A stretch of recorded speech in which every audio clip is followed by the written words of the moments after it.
அண்மை செய்தி. யுபிஎஸ்சி முதன்மை தேர்வில் தமிழ்நாட்டை சேர்ந்த 155 பேர் தேர்ச்சி என துணை முதல்வர் உதயநிதி ஸ்டாலின் தெரிவித்திருக்கிறார்.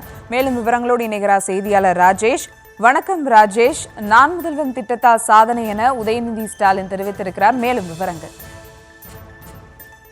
வணக்கம். யுபிஎஸ்சி தேர்வுகளில் முதன்மை தேர்வு 2025 தமிழ்நாடு பிரகாசிக்கிறது என்று அவர் குறிப்பிட்டிருக்கிறார். தமிழகத்திலிருந்து 155 விண்ணப்பதாரர்கள் யுபிஎஸ்சி முதன்மை தேர்வில் தேர்ச்சி பெற்றிருக்கிறார்கள் என்று அவர் குறிப்பிட்டிருக்கிறார். இந்த சாதனையாளர்கள் அனைவரும் முதலமைச்சர் அவர்களின் தொலைநோக்கு பார்வையான நான் முதல்வன் திட்டத்தின் மூலமாக பயனடைந்திருக்கிறார்கள் என்று குறிப்பிடுவதில் பெருமை அடைவதாக துணை முதலமைச்சர் உதயநிதி ஸ்டாலின் குறிப்பிட்டிருக்கிறார்.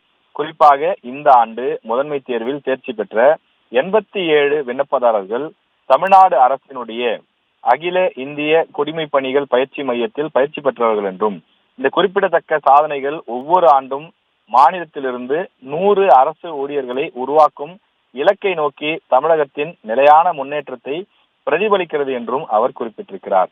நான் முதல்வன் அந்த குழுவினுடைய முயற்சிக்கு பாராட்டுக்கள் என்றும் அவர் குறிப்பிட்டிருக்கிறார். வெற்றி பெற்ற அனைத்து விண்ணப்பதாரர்களுக்கும் மனமார்ந்த வாழ்த்துக்களையும் வர இருக்கும் நேர்காணலிலும் அவர்கள் சிறப்பாக பிரகாசிக்க வேண்டும் என்று துணை முதலமைச்சர் உதயநிதி ஸ்டாலின் வாழ்த்துக்களை தெரிவித்திருக்கிறார். விவரங்களுக்கு நன்றி ராஜேஷ்.